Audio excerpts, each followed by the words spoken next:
Good morning and welcome to Farm Factor. I'm your host, Jamie Bloom. Today, Duane Toews is talking with Billy Meade from RCIS about new technology and how it has changed the life of the agent and the producer. Next up, Akagi brings us the Kansas soybean update. Then Angie Toews talks with Earl Lewis from the Kansas Water Office. He explains what progress is being made and what more can be done to conserve and keep water safe. Meet the Gordons, one of Kansas Farm Bureau's 10 farm families of the year. And to wrap up, it's Plain Talk with Kyle and Duane. It's all coming up on Farm Factor. Stay tuned.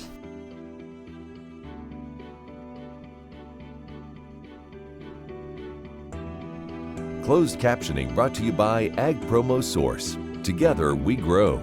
Learn more at agpromosource.com. Kansans have a new choice for Medicare supplement insurance plans.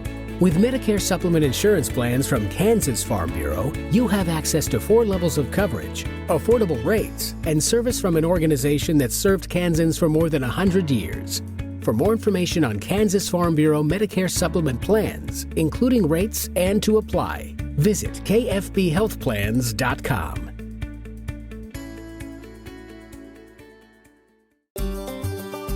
Welcome to the Western Kansas Wildlife Travel Center, right here in my hometown of Oakley, Kansas. We're the front door of Western Kansas, located on 3 main highways, I-70, US 83, and US 40. And all those roads lead to history, beautiful scenery, and adventure, no matter which direction you go. We now have an IHOP. That brand that you've trusted up and down the road in all your travels is staffed with local folks, real people, just like you and me, and we're waiting on you to join us. So for fun, adventure, fuel up, fuel your body, and let's have some fun.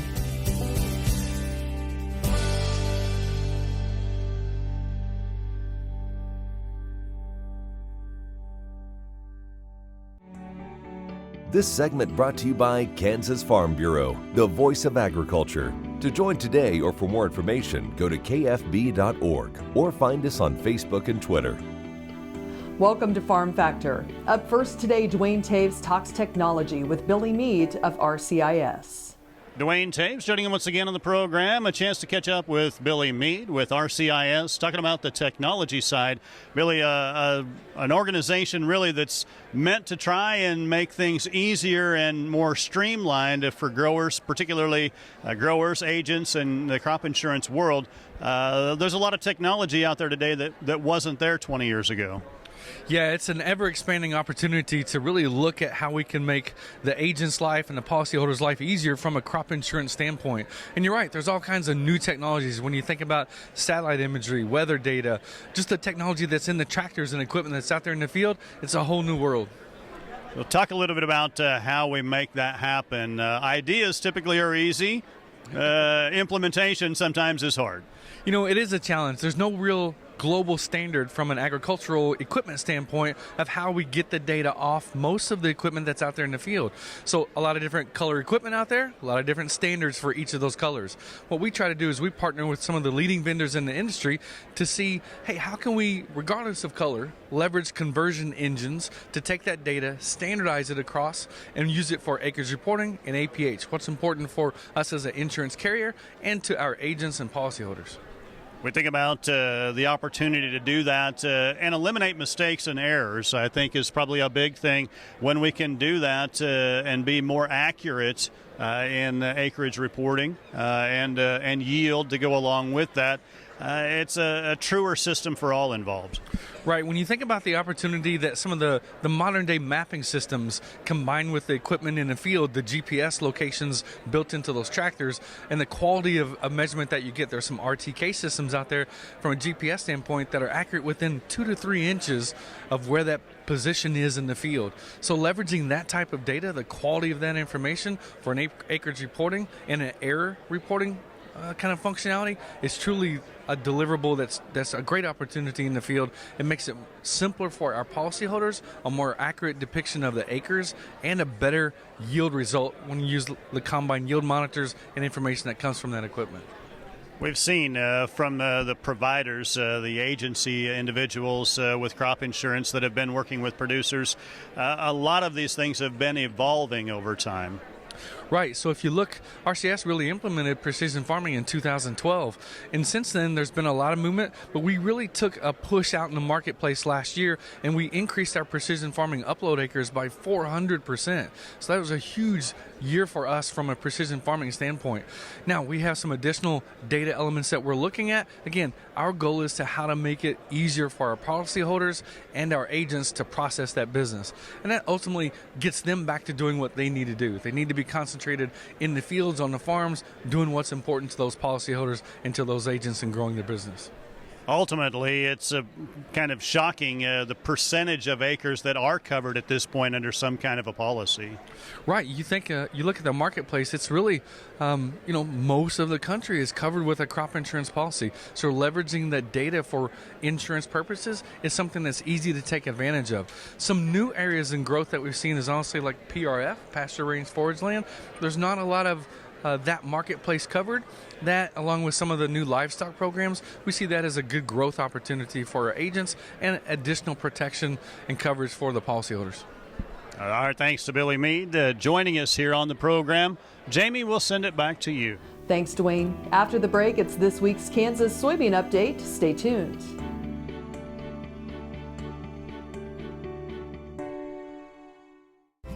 Kim Mannering with Hardy Insurance. Today we will talk about umbrella coverage. Did you know that if your cattle get out, you could be held liable for that? Call me. Let's have a discussion. 316-945-6733. Kansas Farm Bureau has served farm families and rural Kansas for more than 100 years, and we're pleased to offer new healthcare coverage choices for Kansans in 2020 through Kansas Farm Bureau health plans. No matter what stage of life you're in, we'll have options that fit your lifestyle. Plus, our network of providers is one of the largest available throughout the state of Kansas and beyond. For more information, including the different plans available, or to get a quote, visit kfbhealthplans.com.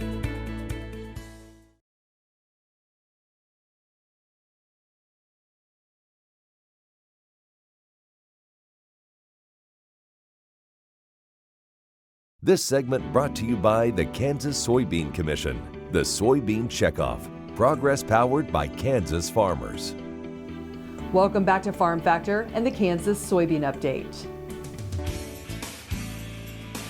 This is the Kansas Soybean Update. It's brought to you by the Kansas Soybean Commission. The Soybean Checkoff, progress powered by Kansas farmers. Stu Duncan, K-State Extension Crops and Soil Specialist for the Northeast region, joins us. And Stu, the month of January will be busy at K-State as they will be hosting their annual soybean schools. A combination with the Soybean Commission, with their support and the industry support, they've become a pretty big deal, and also something that we think we get a lot of good information out to our growers on, too, and interaction with them. So you will have 6 schools that are going to be taking place throughout the state of Kansas, but what are some of the things you're going to be talking about at these schools? We're going to be covering weed control, and that at least half of them, that's going to give our cooperators a really good chance to get to know and meet our new weed specialist, Dr. Sarah Lancaster. She will be doing weed control at some of them. I'm picking up some of it at some others. With our disease updates that we have, we've got basic crop production or some of the newest research we've had with the cropping systems, whether that's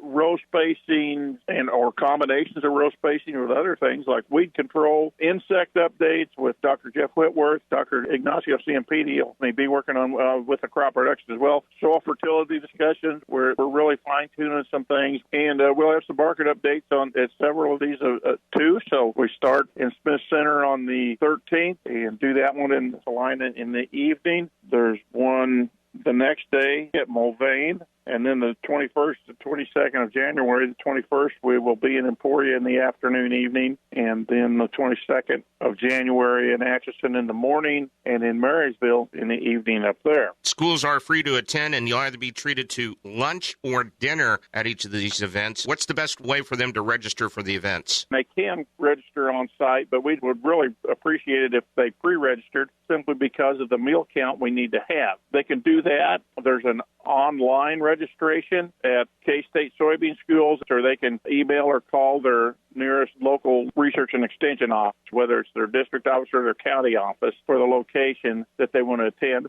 I mean, the online is bit.ly/ all caps KSU and then capitals S soybean, and so the OYBEAN is lowercase. But they can find it. The e-updates, CCA, and CEU credits have been applied for, so they should be available at this too for our CCAs and out there that need to pick some hours up. That is Stu Duncan, K-State Extension Crops and Soil Specialist for the Northeast region, who joins us on the Kansas Soybean Update. It's brought to you by the Kansas Soybean Commission. The Soybean Checkoff, progress powered by Kansas farmers. Learn more at kansassoybeans.org. For Kansas Soybeans, I'm Greg Akagi. Coming up, Angie Toews talks with Earl Lewis from the Kansas Water Office about measures to conserve and protect water.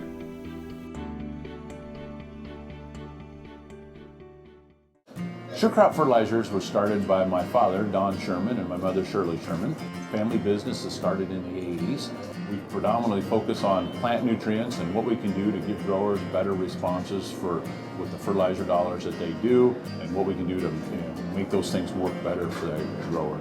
We're based out of Seneca, Kansas. We work with growers in their soil analysis to figure out what they need, and then we can put those in a blend that gives them the best results, and so that we can deliver that direct to their farm so that they have those nutrients where they need them, when they need them, and so that they can apply them in a manner that's very efficient to them and works well in their planting systems and what they're doing.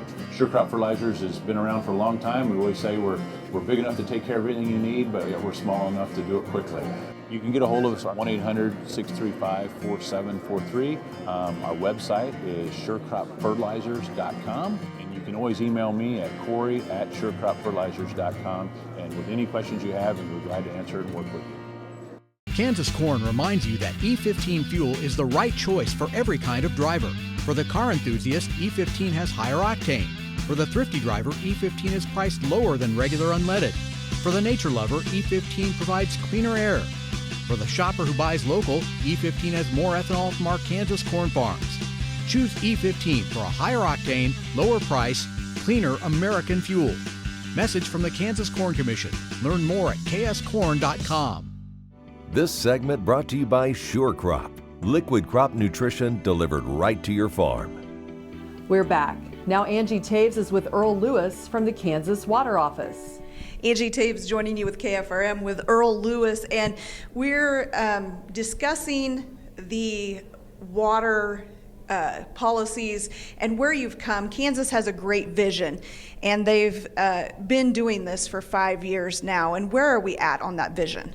Yeah, obviously I'd say we're in the middle, right? I mean, these are long-term problems. There's a long-term vision to try and solve them, and so we've made some progress. If we think about the Ogallala, we've got 15 water technology farms, for example, and we've got a number of water conservation areas and LEMAs. So we're making some progress, but if you look at where we're at from what we need to really get to a long-term sustainable situation there, we've got a ways to go. And that's the same thing with our reservoirs, our water quality as well.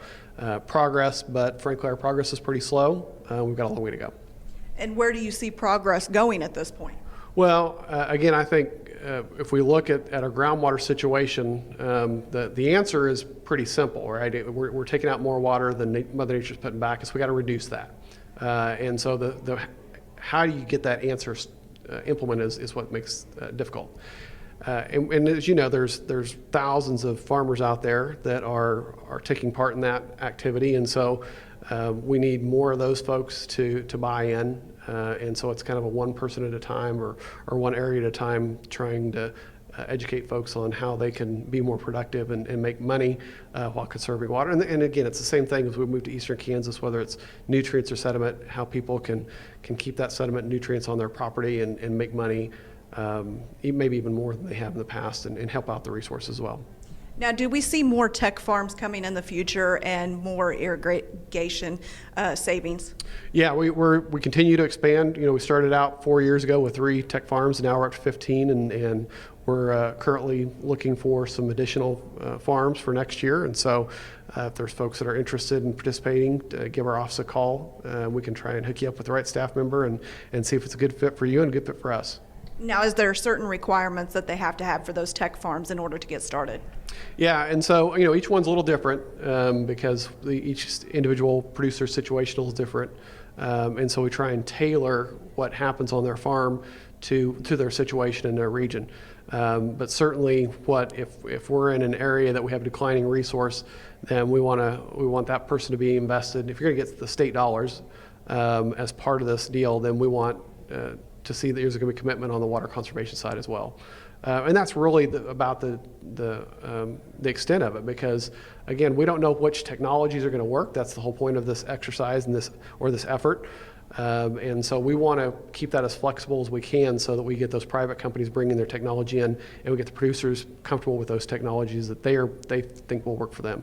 And along with the tech farms, are we seeing more farms that are producing sorghum and hemp that are using those water-saving qualities? I think that's a great question. And so there is research being done both on sorghum and hemp to try and determine what the water savings is and how we can be, again, more productive with less water. And so that's, kind of a genetic technology, if you will, that we're trying to explore. And that's obviously a long-term effort as well.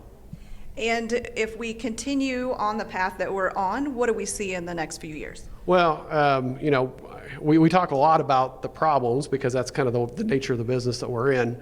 But, in a lot of places, we're really in pretty good shape. We still have a good resource. Our waters are not, terribly polluted. Not that we don't have some issues that we need to address, but by and large, we're in pretty good shape. And so what we're talking about is making progress so that, as whoever is in this position or any other position across the state in 20, 30, 40, 50 years can come and say, we're even in a better state than we were as I'm talking to you today.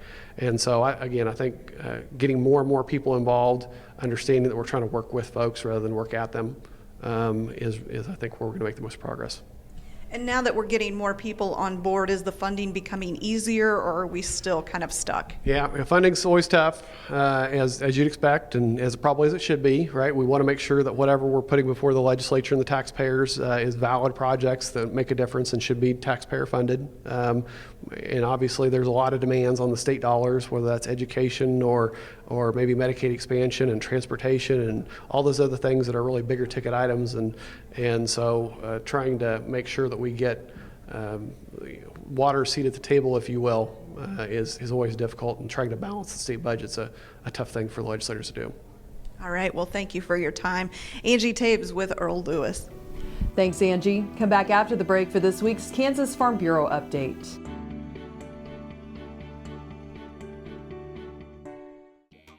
The Kansas Wheat Innovation Center in Manhattan is rediscovering ways to get improved varieties and new genetics in the hands of farmers faster. Grower-led and checkoff-funded research initiatives are bringing about positive change. This grassroots leadership provides a strong voice in Topeka and Washington, D.C. Now is the time to partner with Kansas Wheat in moving wheat forward. Kansas Wheat Commission and Kansas Association of Wheat Growers.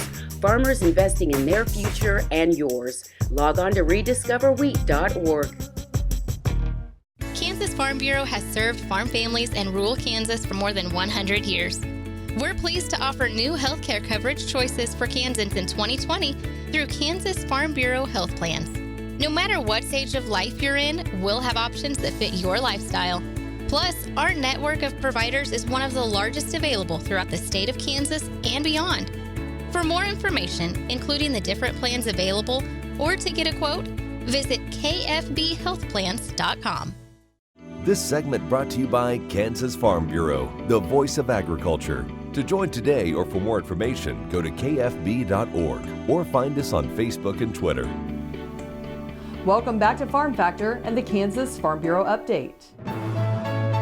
Scott and Lane Gordon operate a family farm that consists of more than 1,800 rented cropland acres, a 180 cow-calf beef operation, and 350 acres of grassland.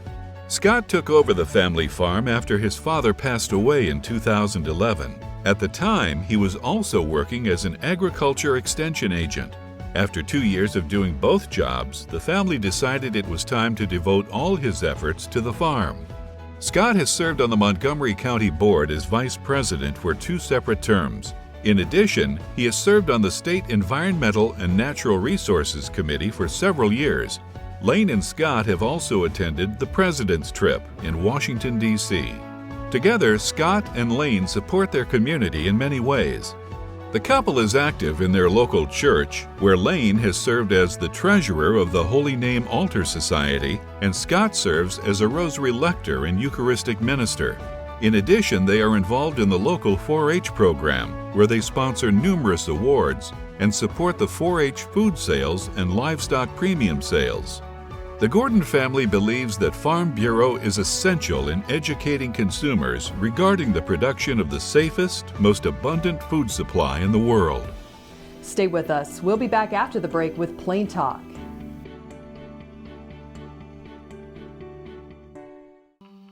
What if U.S. soybean meal were more than a commodity?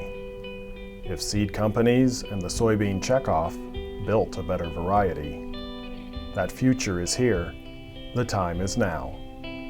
To meet end-user demands, the soybean checkoff is investing in the compositional quality of soybeans, including meal. A message from the Kansas Soybean Commission, the Soybean Checkoff, progress powered by Kansas farmers.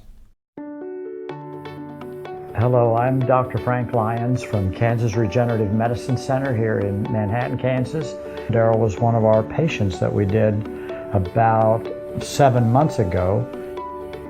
I dug trees by hand for years and years and years. In the process, I wore out my rotator cuff. But when I learned about this process, I thought if there's a way to get rid of this pain, then I want to do it. So we did it and it worked. I'm not going to go out and take trees with a shovel anymore, but I can do the things that I want to do now. Well, it's been very gratifying to help people with their painful joints and other entities, and it's been especially gratifying to be able to help people who I know and have worked with and known for many years.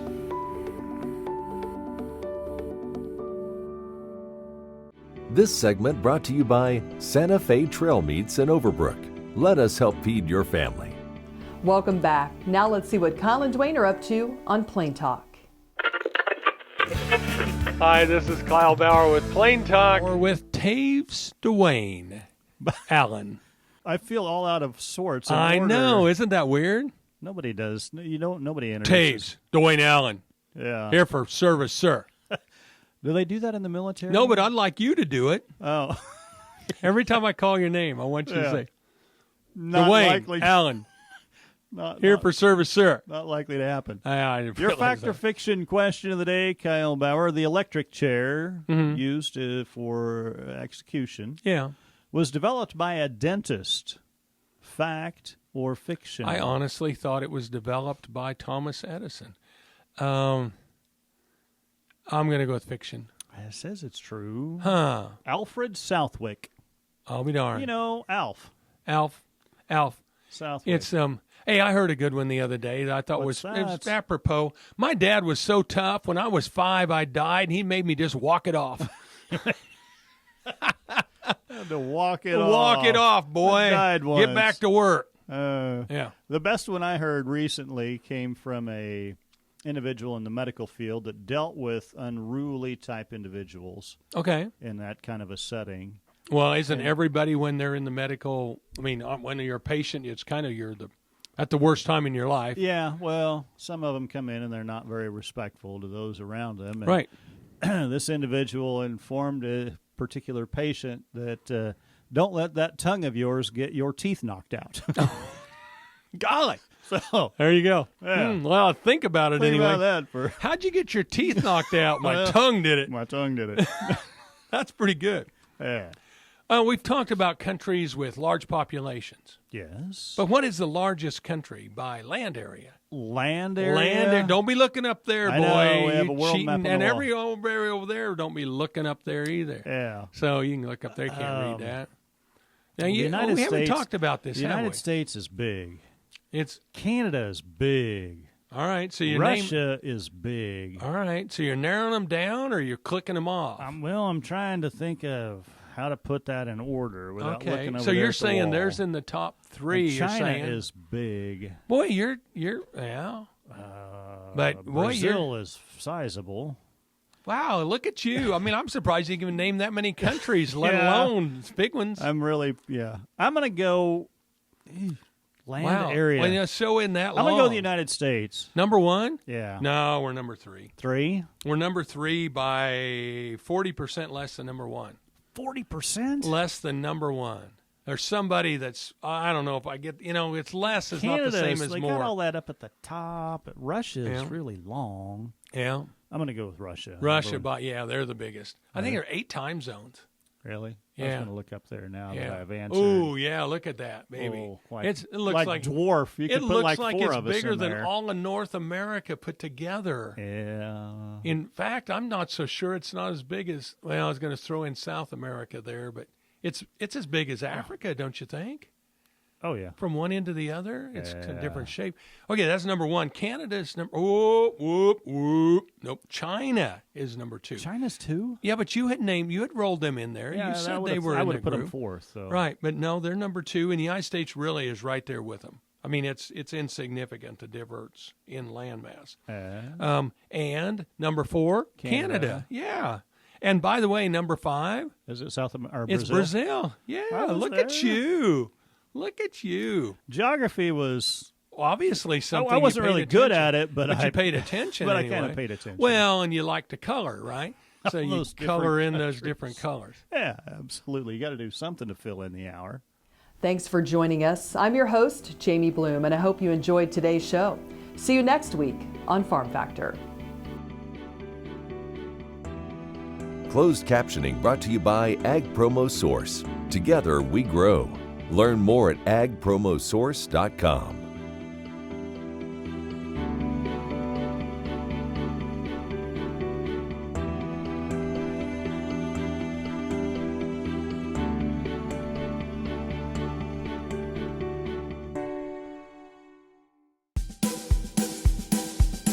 Okay, looks like it's time for our tour. Welcome to the Fort Wallace Museum. Here at the museum, you're going to find some really interesting stuff like our replica stagecoach from the Butterfield Overland Dispatch. We've got facades from the fort buildings. We've got an 1870s flag. There's a plesiosaur that was discovered locally. We've got the Ray pump organ collection. We're a little bitty place with a great big story, and we'd love to have you.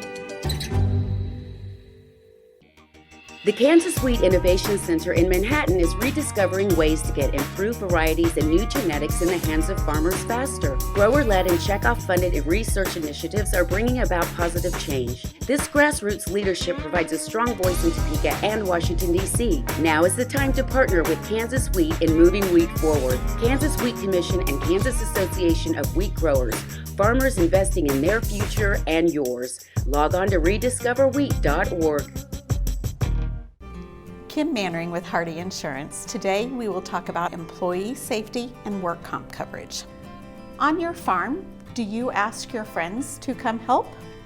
Are they considered employees or neighbors helping neighbors? Did you know that you can be held responsible just as if it's a work comp accident? Give me a call, we can discuss. 316-945-6733.